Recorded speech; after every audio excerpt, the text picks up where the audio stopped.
So hello students, myself Saptashree सपति तमन को मो चैनल को वेलकम जनाऊँ। तो आज बहुत ही इम्पोर्टेंट नोटिस नहीं के आछि आरआई रो जो कॉमन एंट्रेंस एग्जाम था जोड़ा वर्ष होउची तो ता रिगार्डिंग किछरा नोटिस आछि तो डेट रे चेंजेस हेची। ओके जो एग्जाम ता 28 जून में था से एग्जाम एखना जुलाई 3 की हबो एंड सबुठ बड़ा गुड न्यूज यदि तुम जे एटा ऑफलाइन मोड न है कंप्यूटर बेस्ड टेस्ट हम कंडक्ट करा जाइछि। ओके जोटा कि तुम बहुत ही सुवर्ण सुजोग जो मैंने भी स्टेट बीएड क्रैक करि पारना से बीएड को निश्चित क्रैक करने चेष्टा कर कहना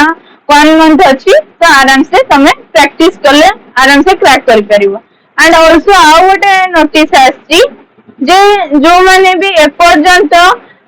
एनसीईआरटी रो बा आरआई रो कॉमन एंट्रेंस एग्जाम पई रजिस्ट्रेशन करि ना हो से माने जाय कि 7 तारीख भीतर रजिस्ट्रेशन करिनियो नले जो पोर्टल रो बंद हे जिवो एंड तुम माने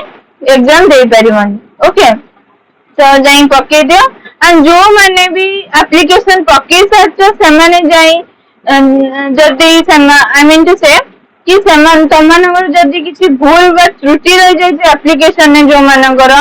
तो जो मैंने पकई एप्लीकेशन ऑनलाइन तो से 8 ରୁ 9 तारीख भीतर करेक्शन विंडो ओपन होची तो जाइए से पकई पारे करेक्शन विंडोटा CCE 2026 पोर्टल आसीबो तो जाइए आराम से तमें करेक्ट करि परियो जो मानकर किछिटा भूल बा त्रुटि रही।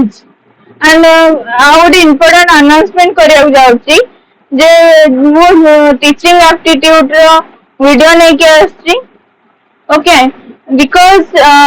स्टेट बीएड एंट्रेंस रो जो टीचिंग एप्टीट्यूड एंड आरआई रो इन कॉमन एंट्रेंस एग्जाम रो टीचिंग एप्टीट्यूड रो सिलेबस टिके डिफरेंट अछि अलग अलग अछि तो मे भी तुम प्रॉपर रिसोर्सेस फाइल न करिवो तो से रिगार्डिंग मु वीडियो टी नै के आछि केवल एमसीक्यूज डिस्कस करबी एंड तार आंसर भी कहबी एंड से आंसर ता काहे कि करेक्ट सेटा भी मैं एक्सप्लेन करबी।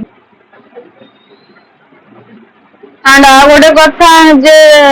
कहया को जोडा भूली जाइतिली जे मो वीडियो को सब्सक्राइब करबो एंड बेल आइकन को क्लिक करो जहाँ एटा इम्पोर्टेंट नोटिस दबा सह इम्पोर्टेंट डेट जणैबा कौन से इम्पोर्टेंट